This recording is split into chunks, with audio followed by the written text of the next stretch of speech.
Bahrain national guard के commander Sheikh Mohammad बिन ईसा अल खलीफा की पाकिस्तान आमद और पाक फिजाइया के सरबराह समेत दीगर अहम तरीन शख्सियात से मुलाकातों को अरब दुनिया में इंतहाई अहमियत दी जा रही है और अरब मीडिया इसे शह सुर्खियों में जगह दे रहा है। लेकिन क्यों और किस लिए?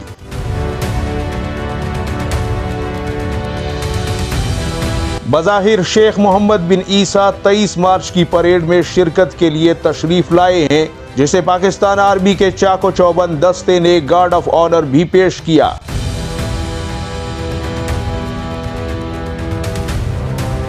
लेकिन माहिरीन के नज़दीक बहरीनी फिजाइया के लिए आने वाले वक्त में जंगी तैयारों और बहरीनी फौज की जंगी तरबियत और जदीद टेक्नोलॉजी के हथियारों के हुसूल के हवाले से उनके इस दौरे को इंतहाई अहमियत दी जा रही है।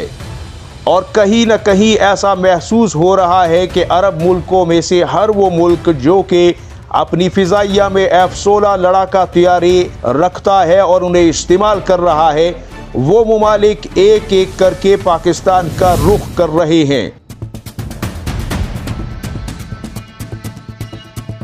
चाहे पहले अल्जीरिया था, फिर इराक, फिर मिस्र और अब बहरीन।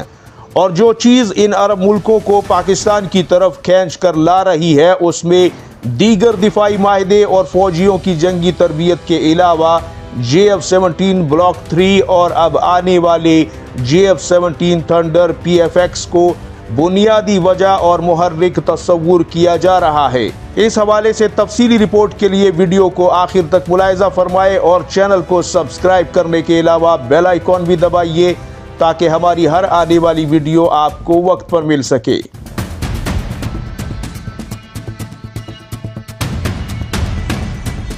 नाज़रीन, पाकिस्तान जैसी मुस्लिम दुनिया की सबसे बड़ी फिजाई ताकत अगर अमरीकी F-16 तैयारों के मुतबादिल के तौर पर JF-17 थंडर को अपने फिजाई बेड़े में शामिल कर चुकी है, वो JF-17 थंडर जो कि हर मामले में F-16 को तगड़ी टक्कर देता है, लेकिन कीमत में F-16 से 2 से 2.5 गुना कम है और नित नई पाबंदियों के झंझट से भी निजात फराहम करता है और एक कारगर और भरोसेमंद हथियार के तौर पर पाकिस्तानी फिजाइया में मौजूद है।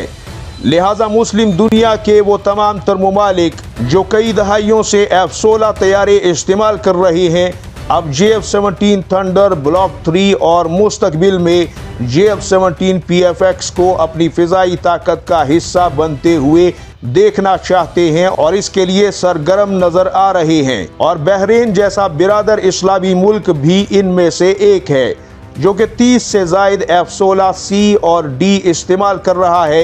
ऐसे इम्कानात नजर आ रहे हैं कि मुस्तकबिल में JF-17 थंडर ब्लॉक 3 या फिर JF-17 PFX को इनकी जगह दी जाएगी। सिर्फ यही नहीं बल्कि दिफाई शोबे में पाकिस्तान का तैयार करदा जदीद तरीन रेडार सिस्टम और ड्रोन तैयारों को भी इंडोनेशिया, बहरीन और आज़रबाईजान जैसे मुल्क अपनी गुड बुक में शामिल करते हुए नजर आ रहे हैं। यहाँ ये बात भी नज़रअंदाज नहीं की जा सकती कि हालिया कुछ अरसे में पाकिस्तान एयरफोर्स के शाहीनों ने अरब मुल्कों में होने वाली जिलजाल और स्पीयर्स ऑफ विक्ट्री जैसी जंगी मशकों में तवातुर के साथ जिस तरह अपनी जंगी महारत और आला तरबियत के साथ साथ अपने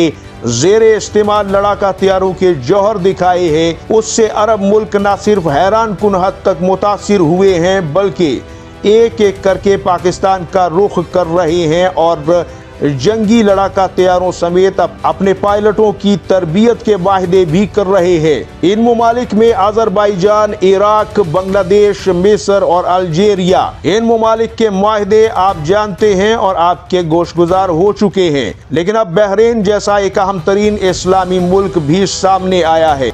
और दुनिया अब पाकिस्तान को आलमी जंगी हथियारों की मार्केट में एक अहम तरीन प्लेयर के तौर पर देख रही है और पाकिस्तान दुनिया के नजदीक एक उभरती हुई ताकत के तौर पर सामने आया है, जिसके हथियारों पर बिलखुसूस मुस्लिम दुनिया के ममालिक बहुत ज्यादा एतमाद कर रहे हैं और इनकी मुतासिर कुन कारकर्दगी से काफी मुतमईन और मसरूर नजर आ रहे हैं।